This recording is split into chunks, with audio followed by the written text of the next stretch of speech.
You got to know that there are differences in intelligence. It's really important. If you go into a job and you're not smart enough for that job, you're going to have one bloody miserable time. And you're going to make life wretched for the people around you because you won't be able to handle the position.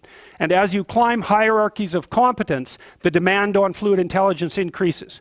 And so, unless you want to fail, you don't put yourself in over your head. Well, what's over your head? Well, that's a tricky thing to figure out. I mean, you have to figure that out with intelligence, you have to figure it out with conscientiousness, you have to figure it out with creativity, you have to figure out with stress tolerance, with agreeableness, because you want to go into a cooperative environment and not a competitive one if you're agreeable, and with neuroticism, you probably want to keep the stress level of your job relatively low, because those are all places that you can break down. And most people have at least one significant weakness in their intelligence personality makeup, and you got to be careful not to place yourself in a position where that's going to be a fatal flaw.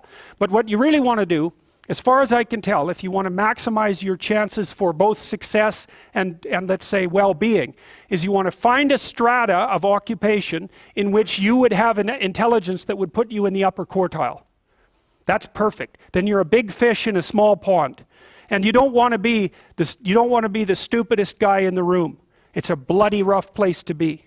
So, and you probably don't want to be the smartest guy in the room either, because what that probably means is you should be in a different room, right? You should look at a place where, if you're right at the top, you've mastered it.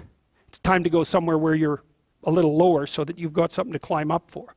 So, and if you're not hyper conscientious, for example, you're probably not going to want a job that you have to work 70 hours a week at, because you're just not wired up that way. You'd rather have some leisure, and like, more power to you.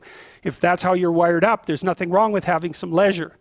But if you're someone who can't stand sitting around doing nothing ever, then maybe you can go into a job that's going to require you to work 75 hours a week. And almost all jobs that are at the top of complex dominance hierarchies require very high intelligence and insane levels of conscientiousness, as well, generally speaking, as pretty damn high levels of stress tolerance.